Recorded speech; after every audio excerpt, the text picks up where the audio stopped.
Yep. Hello, ladies and gentlemen. Good morning from Britain, London, and good afternoon in Japan. Good afternoon to you, Seoul. I'm very glad today to have you on my podcast show. It has been a wonderful journey to have you, and through our communication, I have learned so much also from you, and how much despite the fact that you are young, how much wisdom that you vibrate and you want to share to the world. Happy to meet you here today. Saul lives in Japan and he is there teaching children a lot of stuff, which he will today explain to us. He also has a podcast show called Shoestring, which I'm very, very also fascinated about. And he will like to tell us today what that really means and also tell us about diabetes. This is one of the subjects also I'm very glad to bring up to with you guys today. Thank you for coming, Saul. Thank For you. having me. Yeah, thank you. Yeah, before I start, I usually have a little prayer that will guide us so that we know where we stand. Are you all right with that, Saul? Absolutely. Okay. Lord God, we thank you for this wonderful day. We thank you because you are good to us, because you have created us in your own image and likeness and have given us the strength to be here today, the wisdom to know you, to love you, and to serve you. We beg you, Lord, to come and stay with us as we talk, as we do our show, that it will bring glory to you and also bring sanctification for ourselves and those who hear us we merit in your kingdom. This we pray to you, O Lord. In Jesus' name we pray. Amen. Thank you. Thank you. So I'm very glad we shared the prayer. Yes. Yeah. I am so happy today that Saul is here with me. He's an American, actually. He's American man, American young man. Yeah. So what can you tell our audience about your journey today and how you have come to be in to develop this idea of shoestring? Can you let us know, please? Yeah. So just a little bit of background of who I am. So I'm 24 years old. Oh I my was God. born in America. I'm half American and then half Native American. I'm an enrolled member of the Rosebud Sioux tribe in South Dakota. And I always grew up between Native American values and traditional life and also American values and traditional life. And throughout that journey, there was always this cultural curiosity and understanding the importance of language and communication and exploration. And that has been a very interesting thing because rural America is a vastly different reality than urban America in terms of finance and economics and all of that. And it's definitely very different 20 years ago than where it is today. Mm-hmm. But early on, I had I guess, a calling or an interest to move to Japan Yeah. or at least see Japan Mm-hmm. when I learned what paper crane was and how to fold that. And it Yes. was really fascinating. And the land of the rising sun and these great warriors who Mm-hmm. tried to preserve culture in the face of adversity with um, Western colonization. And it always seemed very similar to the stories that were told being native. And so it always felt like there was a connection there. Mm-hmm. And so now I'm living in Japan. I work as a English teacher, and I try to share with the Japanese community that I live in. It's in rural Japan. It's called Kanuma Mm-hmm. or Kanumashi, and it's a community based around rice farming and agriculture and also timber. Mm-hmm. And I try and show people especially the Japanese students, the value of communication and being proud of where they come from in rural Japan, and show them that they have lots of diversity and lots of value to offer people, whether they speak Japanese or whether they speak English, and they should never, be afraid of who they are and where their values are, different. And I try and show them that with what it's like being half native and half American, and show them that English speakers are a very vast and culturally diverse set of people with very different values. Mm-hmm. And so I guess, how does this lead to On a Shoestring? Mm-hmm. Over the years, a lot of things have been done with trying to travel and see the world and be cultured as greatly as possible with a minimum budget. And culture isn't constrained by the cost of material. It's the exchange of ideals, and it's the exchange of values. And with On a Shoestring, so it's geared towards showing young men the importance of presentation and the appearance that they give to the world. And if they can learn how to buy a pair of leather shoes, and if they can learn how to take care of them with the polishing and the maintaining and the cleaning, how they take care of their feet is going to be generally a good indicator of the clothes that they wear, the confidence that they exude, the way that they communicate. And whether you're from a working class community or from a wealthy or elite community, people respect and admire presentation and being sharp on the edges or clean cut on the edges, and showing young men that it's very important and that you can be very cultured, and budget is not necessarily a constraint, but rather the mindset and the care that you put into presentation. Wonderful. Yeah, wonderful. And do you, in your own way, what you have already seen in Japan right now, do you think they buy your idea? How do you bring it across to them for them to, because actually they are also really a well-developed country, as I may think, and also, how do they see it? How do they have they accepted it, or try to implement what you are trying to bring to them? Yeah, so it's been interesting. I think working with adults and working with children, there have been some very interesting realizations and conversations that have happened with some of the coworkers that I've had. So one of the examples that I can think of is talking about being Native American and talking about that difference of, you can speak English and you can grow up very culturally different than what is a Western stereotype. And so with the adults that I've talked with, we've talked about the Ainu people up in Hokkaido and what it was like for them to be settled and kind of assimilated into Western culture or Japanese culture rather, and where that contention was. And so adults have really started reflecting on what it means to be Japanese or what it means to be indigenous while living in Japan. So that's been a very interesting experience where adults in their 30s and their 40s and their 50s have really pushed themselves and really started reevaluating the validity and the purpose of cultural, linguistic values and differences that exist within Japan. And then for children, it's trying to show them that, yes, they have TV, they have video games, they have social media and those things, and they're very valuable tools, but showing them it's important, learn how to read books, learn how to communicate, learn how to be respectful to those who are older than you. Yeah. And what you have to show them as you are integrated into this technology that they don't necessarily know is you have to say, hey, look, the internet is like books because we can derive information in how we read our books. And it's very similar with the structure of the internet. There's a publication date on a book. Well, there's a publication date on an internet page.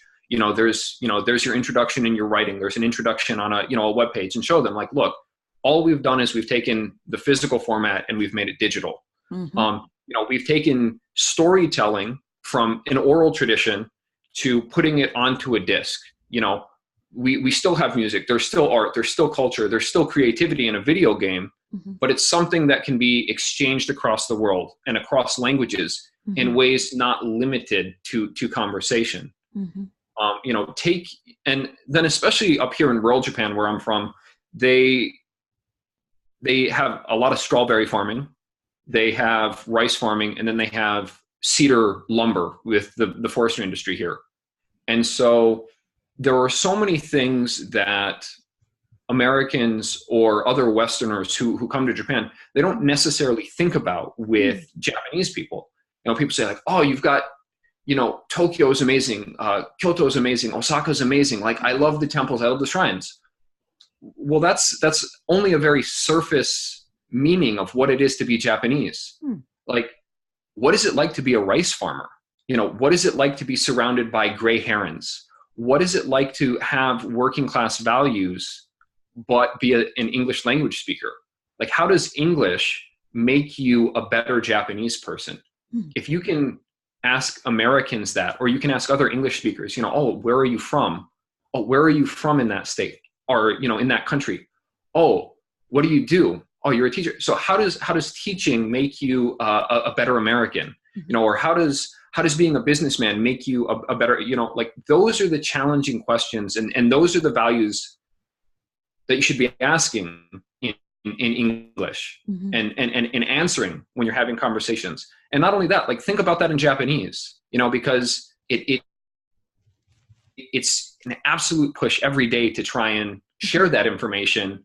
And the students who don't like English, because there's an interest in who they are and like giving them, the attention and asking them, hey, what did you do to this? What did you do this weekend? Why did you do it? Who were you with? And having small talk, but showing them the cultural differences and what it means to reflect with two different kinds of communication. Students who don't like English try.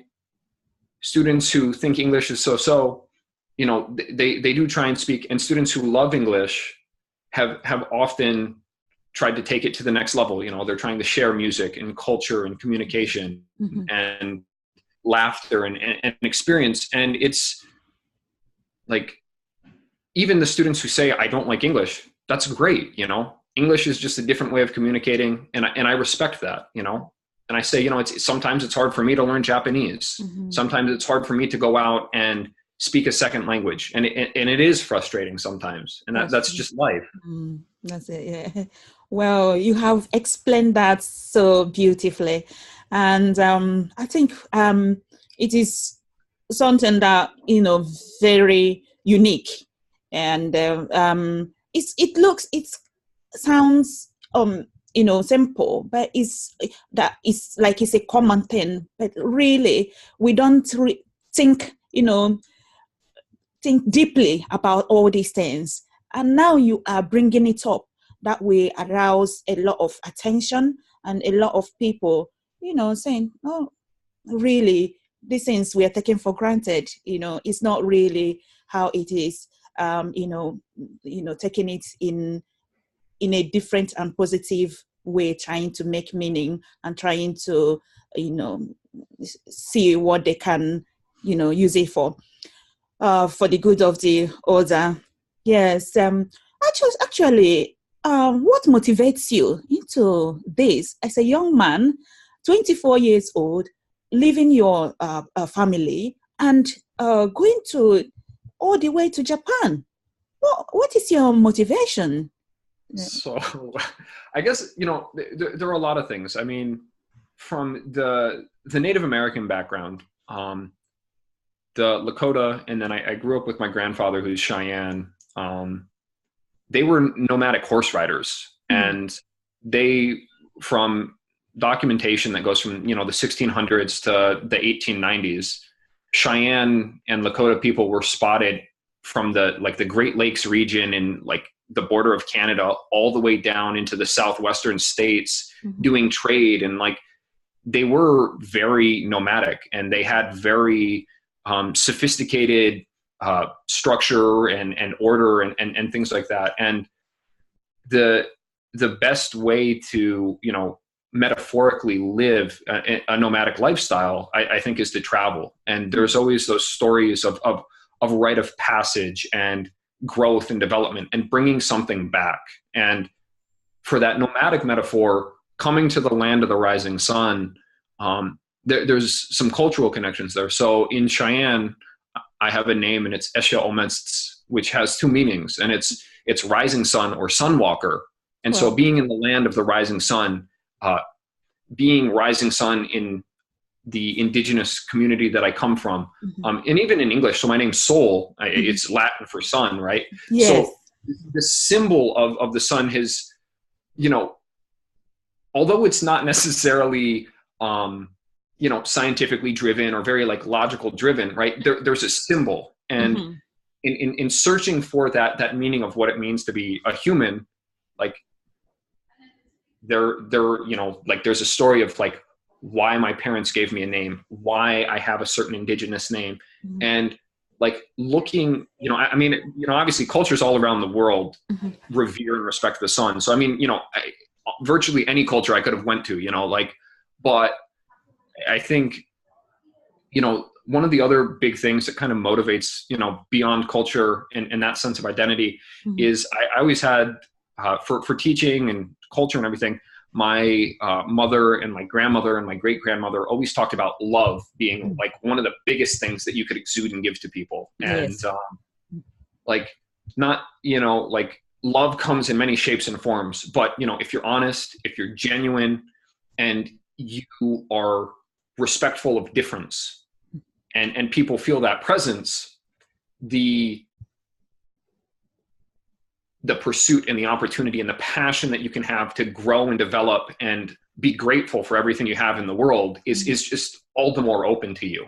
That's it. And so, like when talking with Japanese adults or when working with Japanese children, to make them comfortable and to know that English is not, hey, read the textbook, do the grammar work, here's the mechanics, you're going to go out and be successful. It's like, no, like it's organic. There's feelings, there's expression. Sometimes you don't have the words. Sometimes you make mistakes.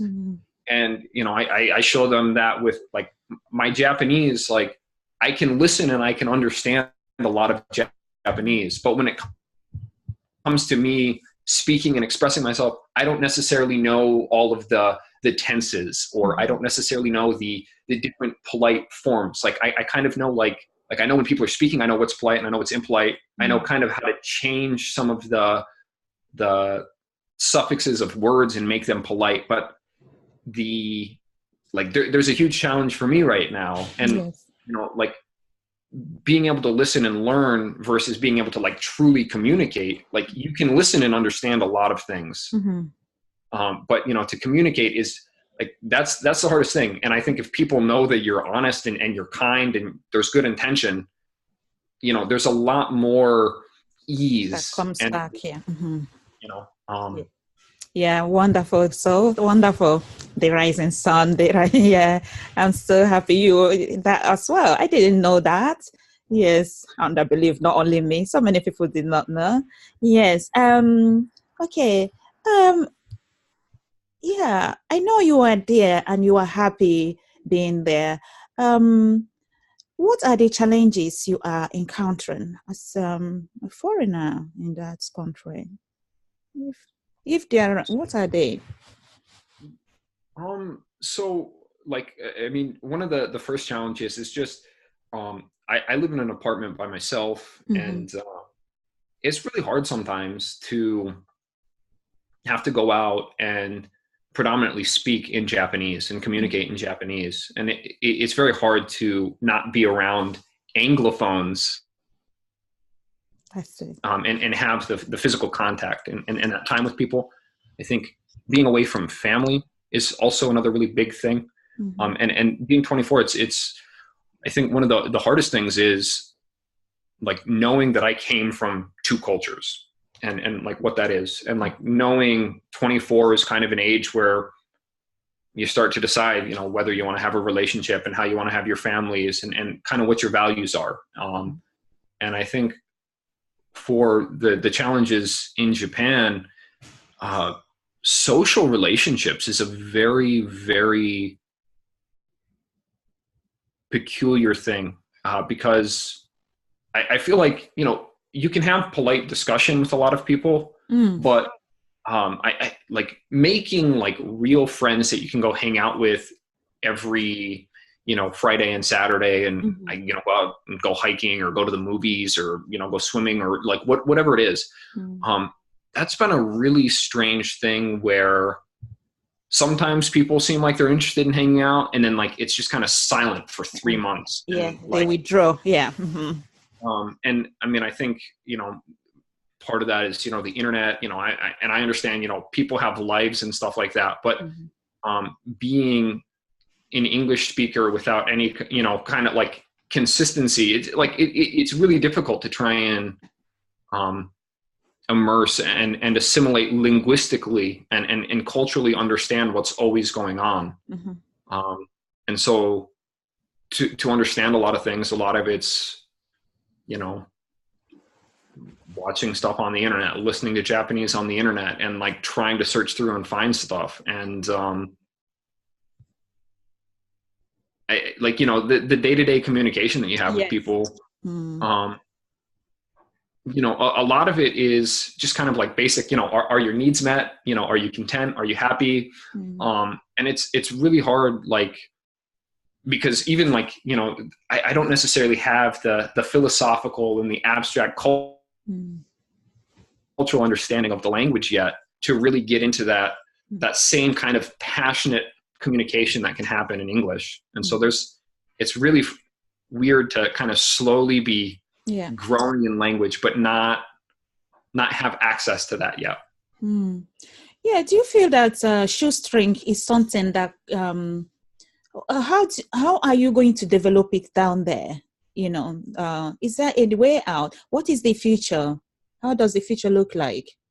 Yeah. So I think right now I've got, I want to say 10 episodes that have been released, and I've got about 20 episodes that have been recorded so far. So I'm 10 episodes ahead, but it's on a weekly basis. And what I kind of see happening, I want to get 50 episodes recorded and get that all released within a year. And then after that 50th episode, I'd like to try and transition onto YouTube and get the video association going on, and really show people what the maintenance is of shoes, and to show them the differences between cement shoes versus Goodyear welt shoes versus just other types of shoes, and the quality and the make and everything, but also have that face-to-face interaction so that people can understand, the body language or the character that's going on behind the voices communicating.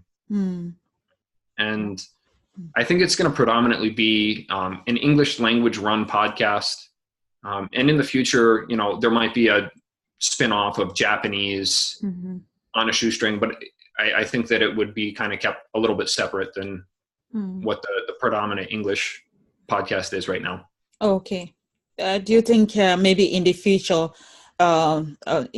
is podcasting what Japanese people, what they adopt as well? Do they know that? Do they use it? Do they? Okay. So I know a lot of young people, yes, they watch and follow YouTubers. Oh, yes. So I think the cultural practice is there, and it's just showing them, hey guys, you can go from YouTube to a podcast. So if you're in a car and there's a personality that you really like, you can listen to them on the radio, and you don't necessarily need a screen. So you can continue to get the entertainment you want anywhere you go, and you can. I think, from that YouTube freedom, I think that that's maybe a good avenue, showing them like, hey, look, I do YouTubing and I do it in Japanese. If you guys want the audio of it, it's also available in podcast form. So, I mean, I think the culture and I think the market's there. Okay. That's and important as well. Yeah. I think it's going to be,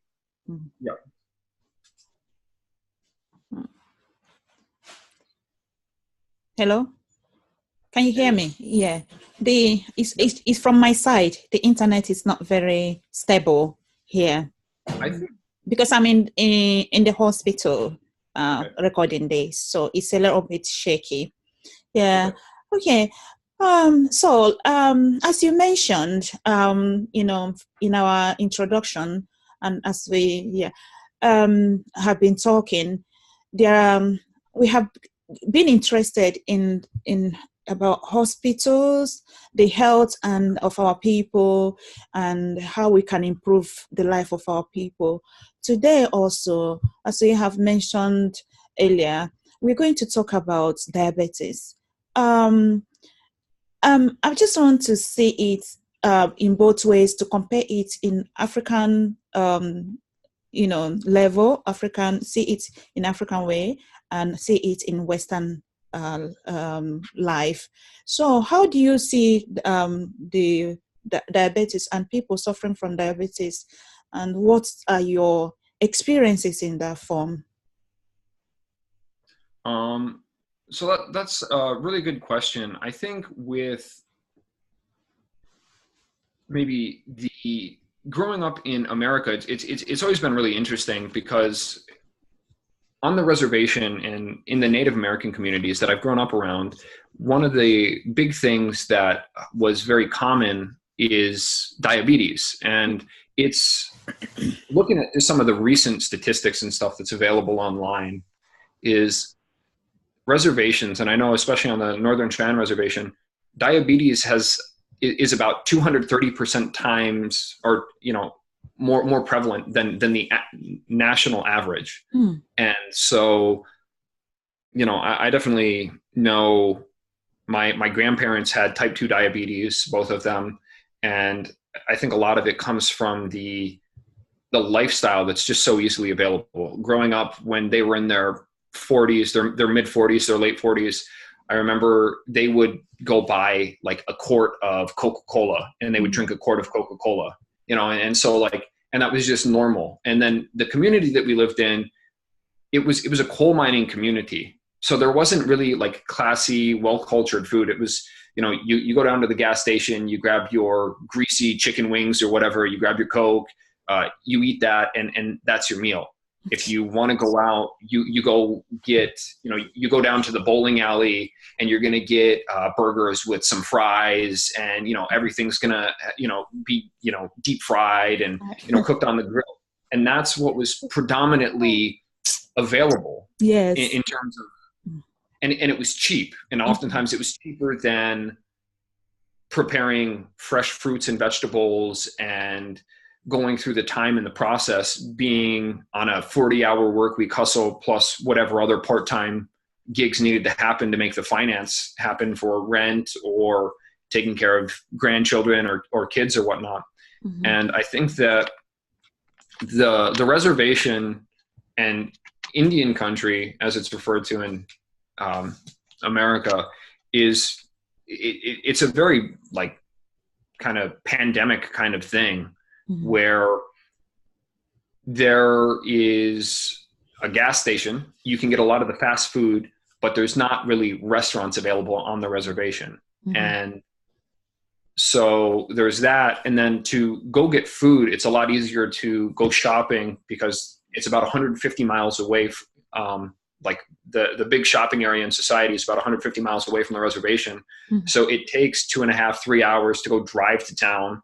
You go buy 3 or 4 weeks worth of frozen food. So, you're getting, whatever, frozen greasy fries, frozen burger patties, frozen, this and that, your drinks, you get your, big cans of soda, and you get, some water, bottled water and stuff like that. And, so I think a lot of the families and stuff that I grew up with, whether they were friends or family members, there was always somebody with diabetes, whether it was a kid or whether it was parents or grandparents. And it's just it was normal.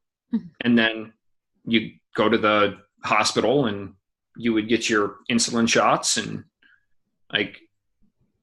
it was just normal. And I know so many elders who went from massive obesity to their body just not being able to process sugar at all. They would become, skinnier than skeletons, just completely unhealthy, immune systems compromised, and like people would pass away from diabetes. And I don't know what the symptoms are like there in Africa, but what is diabetes like in? Yeah. Okay. Just like in Africa, the diabetes is also prevalent there, but mostly it's just in the dark surface, in the dark. Nobody says it loud. It is even if you have the symptoms, you pretend you don't, you baptize it with another name, and many people they do not know what it is really that is happening to them, and for the fact that they are not say they are a bit ignorant of their health, so it is so difficult that many of them is undiagnosed, and before you know it, it is already late. And what they time to use it. Take for instance, I have a story of a man who really, you will see that he has diabetes. His legs were so neuropathic and so on, and everything changed.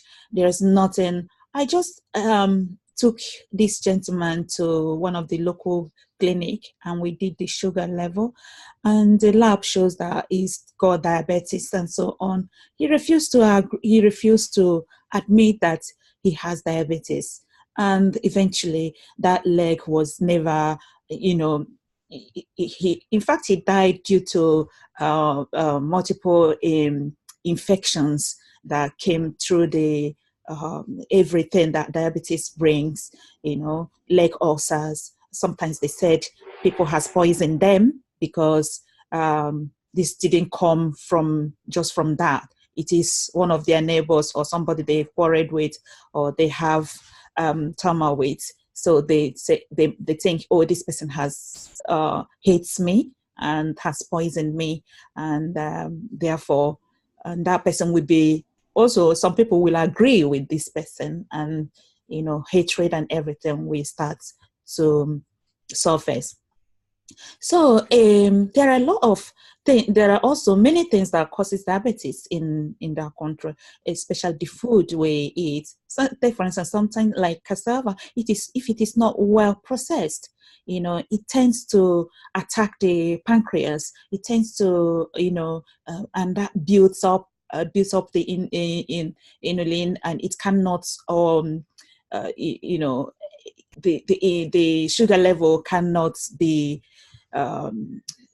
worked out. I don't know how to express it now, but it is really very bad that people do not know or understand the what diabetes is, and they believe that diabetes is only it only affects the rich people because they are the ones that eat all these all these big man's food, like you have mentioned, all this. And they think that when you go to all these shops, and get like burger and get all this fast food, and you are well off because poor people cannot get go for these shops.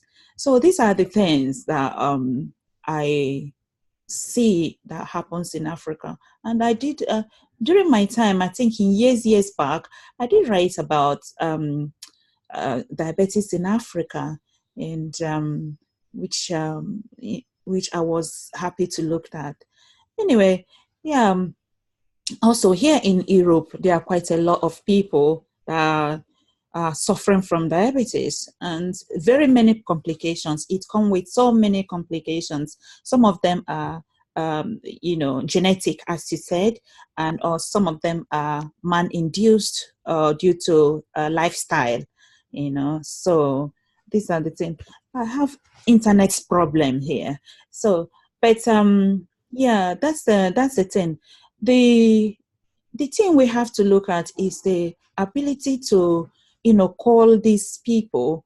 I don't know whether you have had experience about how people can be helped, say in terms of Africa. How do you think that they can be enlightened? How can they be educated so that they can accept? It's not in terms of westernizing them, but in terms of for them to know their own health and work on it, and live healthy, in their community and the Yeah. society. So it's really weird. So growing up on the reservation, they're like seeing diabetes. 20 years ago, people who had diabetes, it was kind of, it always seemed like a joke kind of in passing when people would talk about it. So they'd say, oh, I was diagnosed by the doctor, and I've now got the white man's disease. I've got too much sugar. Yes. There was always kind of like a very positive twist on the negative consequences of diabetes. And I feel like the tone of that has definitely changed in 20 years as research and as just better medical awareness and literacy has come out. But I think one of the big challenges that I definitely know natives feel is everything when it comes to Western medicine, it just seems like natives feel like they're numbers. They feel like they're research. They feel like, they're, designing somebody's drugs, and these remedies and this data and everything doesn't really come back and cure the problems that are in the daily lives of natives. And I think all too often you need this pill for that, and you need this drug for that, and you need to do this, and it comes with multiples of things. It comes with eye problem. It comes with even dementia. It comes with leg problems, with skin problems, everything. We see a lot of multiples of complex issues that that is caused by diabetes. And this is something we have taken it for granted that hospitals they are there to take, for instance, in the Western world. Yes, obviously you have insulin, you have medication that, but they are just to manage it. They don't cure it. They don't cure diabetes. Diabetes can be, actually, if you want to deal with it, you have to change your lifestyle. First of all, change your lifestyle. If you are obese, you try to, reduce your weight. Try to look at what you eat, and if you are genetically inclined to have diabetes, that is the first thing that you have to bear in mind of what your action towards it. What am I going to do to prevent it in the first place coming? So it's really tragedy, and many people die because some of them go, they die because they go on, unconscious. They what you call hypoglycemia. They go either hyper or hypoglycemic, and from there you start treating them. They go kidney failure. They got what you call acute. They get infection of the kidneys, and you start healing. From one organ to the other. It affects every part of your organ. This diabetes, it's not a common disease. It's a very, very complex issues. And if anybody is listening, and if you are inclined, or your family has diabetes and you haven't got it yet, it's time for you at the early stage to start managing yourself, start living a life that's we avoid you getting diabetes, because it's not a good thing. And injecting yourself is not nice. A needle is not a happy thing to do, or for somebody to be coming and injecting you, or be coming and dressing your wound because you've got leg ulcer. Sometimes you get into amputation, you have double amputation, you have single amputation. These are all caused by diabetes, So in all this, I think it's not only a Western disease or white man's disease, it's the Black people, our African people, Asian as well. They have diabetes. A lot of them, even more complex than the Western people. Yeah, absolutely. I mean, I know when I was in China, I lived in China for a year before moving to Japan, and I lived in Sichuan province in Chengdu, and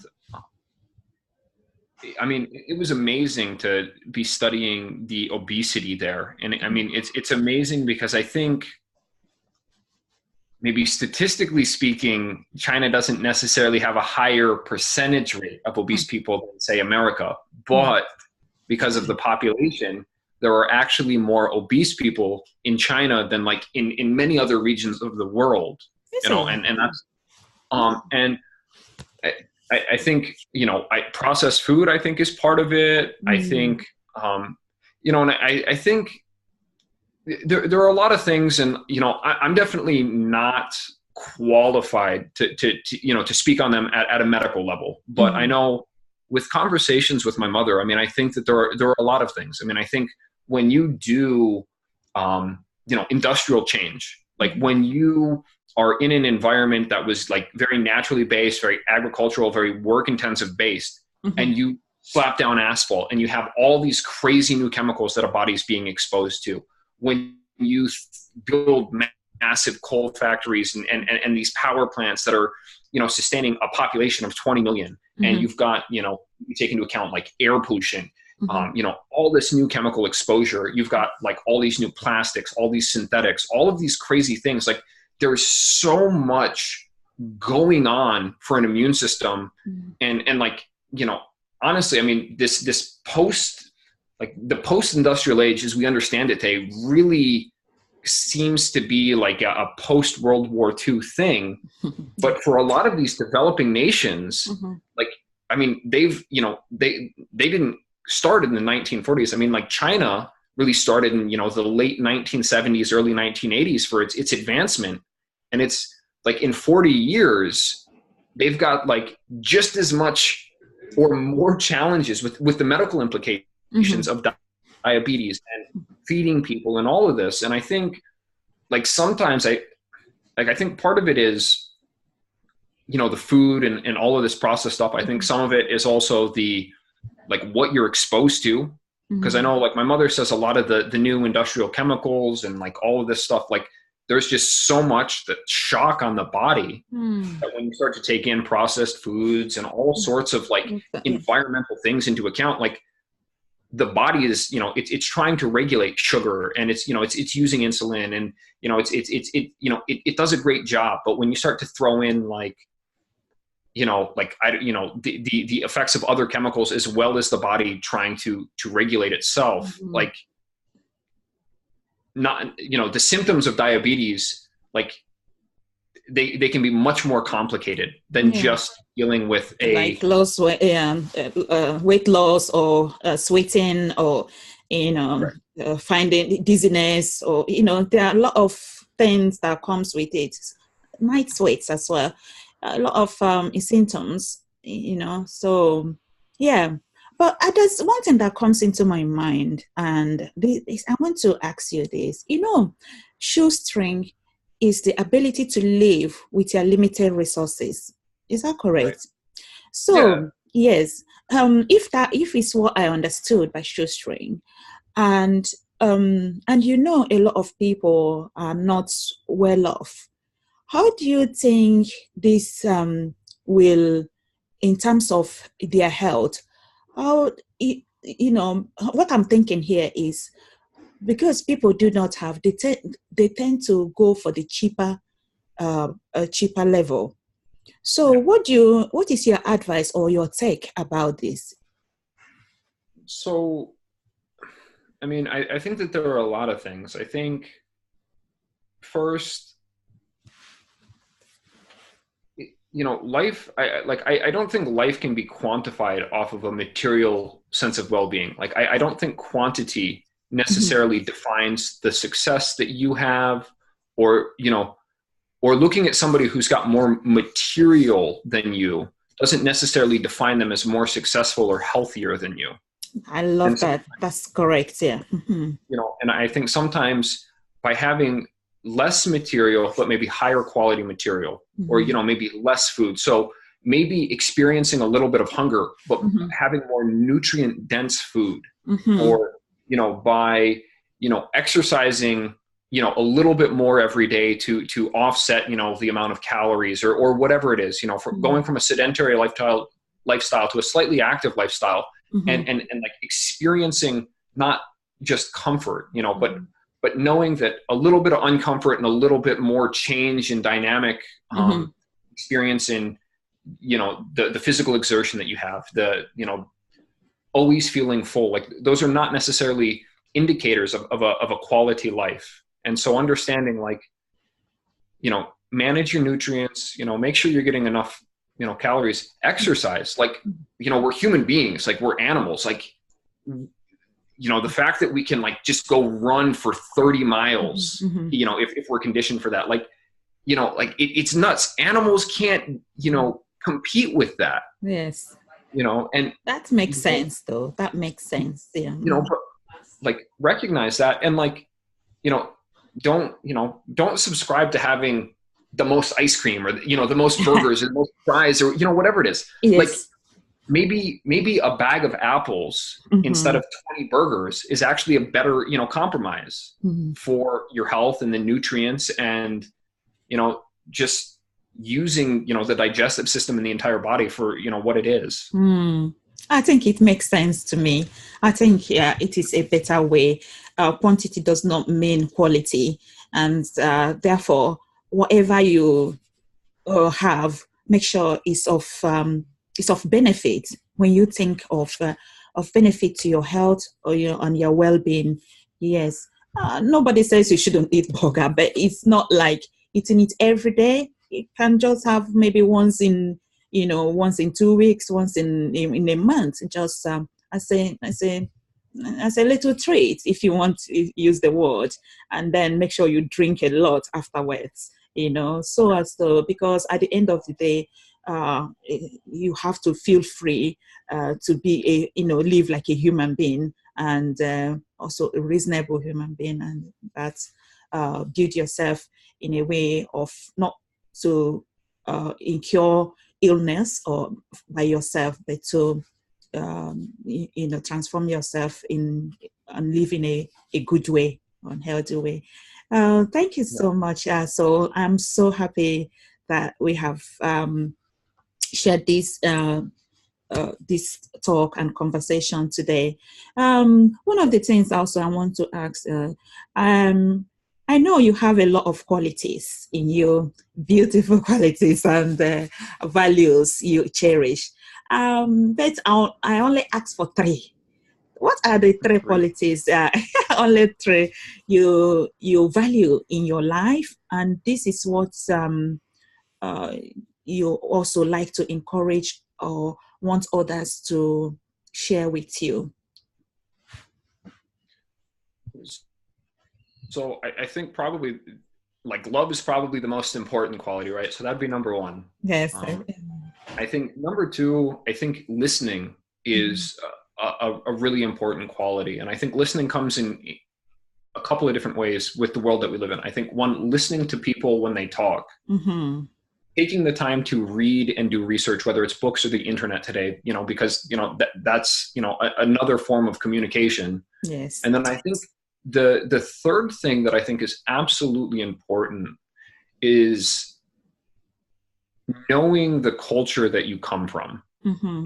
and, like, whether it's being African, whether it's being, European, Mhm. American, Asian of some sort, and I know that there are a lot of different countries there, but knowing, like, what is your history? Like, who is your family? Like, who is your community? Like, where do you come from? Like, what can you do to be empowered by that? Yes. And, don't, be the change you want to see, always try and make, be of service to your community, make it better with this understanding of identity, and understand that difference is okay when different identities come in contact, so that you can listen and so that you can love and continue to build a stronger coexistence and sense of identity. Oh, beautiful. I love that. So I love that. And I think our audience will, cherish what you have said today. And also, it's a learning people. These are all learning process. If you do not know, this is why we are having this show, so that you learn from others. It does not mean Saul is young, but full of wisdom. You can learn from him. I learn from him, and both young and old can learn from each other. So this is why we're having this talk today. And in conclusion to this, and I hope I haven't given you a hard time, in conclusion to our talk today, so what is the bonus you want us to get from you today? The little gift. So I want to say thank you. It was great to speak English. I really hope that, you, and I hope everybody who listens to this enjoys it. And, I'm really excited to see what content and the conversations that you continue to bring to people. Oh, thank you so much. I'm so glad, and I appreciate. I do not take it for granted. In fact, I appreciate you having this wonderful time with me, and I thank God, and I thank you. God bless you, Saul, and I hope our listeners today will merit from your talk today. Thank you. No, thank you.